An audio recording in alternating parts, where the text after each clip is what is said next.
Hi, this is Doug Haugen with TableTalk Northwest, and I'm here with Chris Marquez from Bill the Butcher. He's the head butcher at the Wallingford location. How you doing, Chris? Good. I'm pretty good. The Seattle Wine and Food Experience is a really big event. We have a lot of wineries from all over. We have distillers, we have restaurants, we have breweries, and we have Bill the Butcher, along with the Washington Beef Commission and the American Lamb Association. So there's all kinds of things represented here, but I'm really excited to talk to someone from a butcher shop.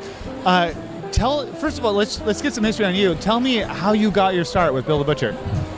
So actually, I had been referred to Bill the Butcher from somebody that I worked at another butcher shop with. The Wallingford store opened in June of 2013, and I had been a head butcher previously a few years prior. So when I heard about the opening, I jumped on it. I really love being a butcher. I've worked in the food industry for almost 18 years now, and so being able to transfer over from the back of the kitchen to the front of the house and be more hands-on with customers, it's been a really nice experience being able to actually deal with people.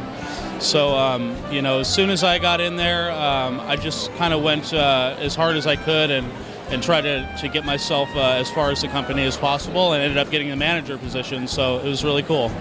Awesome. It seems like in the last few years, there's been a resurgence of independently owned butcher shops. I mean, we've eaten meat since we've been humans, and a lot of us are really used to just picking stuff up under cellophane at the grocery store. But there seems to be a resurgence of artisan butcher shops. What do you think of that? Yeah, I think that's true. A lot of we hear about the slow food movement, and again, the thing that really got me into butchering is being a cook or a chef and wanting to do things from scratch. I really wanted to get, I was really interested in learning where, let's say, a tenderloin comes from on an animal, or where the ribeye steak comes from on an animal. So that stuff's always been fascinating to me, just the anatomy of, the breakdown of something that was once alive, and then you see it in the grocery store. It's like, well, where does that come from? So I think people are getting really interested in that. They want to know where their food comes from. I think that has a lot to do with it. Getting back to grassroots of food, kind of what our forefathers did and what our grandfathers did. So I think that's definitely played a huge part in being able to have more local butcher shops. It's kind of an old school tradition. You should be able to go to your neighborhood baker and your neighborhood butcher and kind of do everybody has a specialty shop, and I think that's pretty important because it gives you more, there's more pride in what people do when they're focusing on one type of thing and able to do that really well. So that's kind of what we do at Bill the Butcher is, we try to focus on basically just butchering. We do some charcuterie, we do sausage making. We do everything that an old school neighborhood butcher shop should do. So speaking of specializing, what are the specialties at Bill the Butcher? Oh gosh, I don't even know where to start. We do a lot of different kinds of bacon. Bacon's a big craze, so we have up to 13 kinds of bacon at some days. We do lamb bacon, we do beef bacon, duck bacon, all kinds of pork bacon like fennel, ancho. We're pretty big on the paleo bandwagon, so we do paleo bacon. We do all of our beef jerky there. We make our own beef jerky. Sausages, fresh and smoked. We make duck confit. There's some salamis that are made locally. And we just try to get everything as local as possible. We have grass-fed beef. We just want to have good quality products that people can stand behind, and it makes our jobs a lot easier as far as selling it because, we don't have to be dishonest. We can tell you exactly where it came from, and it's basically really simple. So the food basically sells itself, and that's something that I like. This being my first retail position, I'm not necessarily the greatest salesman, but I don't have to be because we just have good products, so that helps a lot. So all the meat that you source is local as well from here in Washington? Source as locally as possible. We have 6 stores. So, for instance, our beef comes from Great Northern Cattle Company, which is in Montana, but that's as far away as we source anything. Everything else is pretty much local as far as the Northwest. We carry Tails and Trotters pork. We carry Carlton Farms pork, which is out of Oregon. Our chickens are organic, also coming out of Dayton, Oregon. The lamb we carry is Anderson Farms, which is also out of Oregon.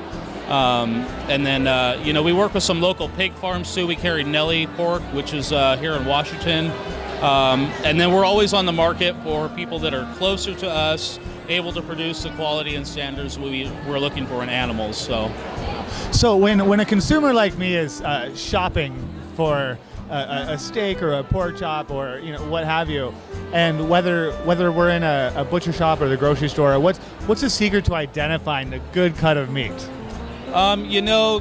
Bright colors. If you're buying beef, you want to see bright red. Obviously, you don't want to see brown or dark coloring.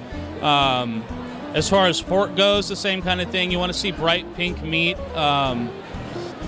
It's really whatever looks good. It's very much, to me, it's very much like working in a restaurant and putting something on a plate.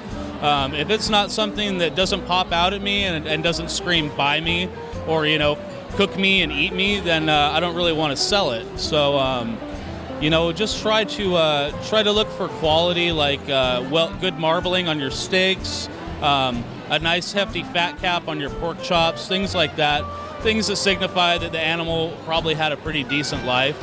So you mentioned earlier the locavore movement, and you mentioned grass-fed, and this seems to be something that people are paying more and more attention to. They want to know where their food comes from, not just from your shop, but where it comes from. There's been jokes on the internet. Do you know the name of the chicken, or things like that? But that kind of satire speaks to a growing consciousness on the consumer level. What's the best way that a consumer can educate themselves about that, and what should they be looking for? Grass-fed versus grain-fed, or what should consumers be educating themselves in? That's kind of a difficult question because it's all about people have comfort foods. So a lot of the time people will come in and ask us if we have prime beef, and then I just have to kind of educate them on grass-fed cows aren't going to be prime because they're not fed corn, which is where you get the grain from the prime. I would say the best way to educate yourself is to go to a local butcher and just ask questions. If you go to a grocery store and you ask them questions and they're not able to answer you, then you might think twice about buying some of their product. And that just goes for any products. You should really know what you're selling people. I wholeheartedly believe that, and we try to trace our meat as far back as we can. We try to go to the farms and make sure that the conditions that the animals are living in are up to our standards. They're humane. They're not slaughtered inhumanely. They're raised humanely.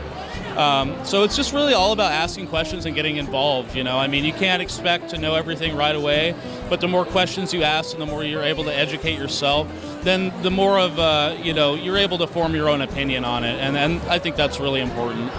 Awesome. So they should really come see you to get an education. Or any grocery store that can tell you the answers to your questions, I would trust. And not just butchers, but also if you go to your cheesemonger and your cheesemonger is able to tell you about what kind of cheese he's selling you, where the milk came from, the conditions those animals are raised under, just really with any kind of food, Awesome. Well, thank you so much for your time today, Chris. It was a pleasure, and I'm looking forward to swinging by Bill the Butcher and picking up some meat. Cool, man.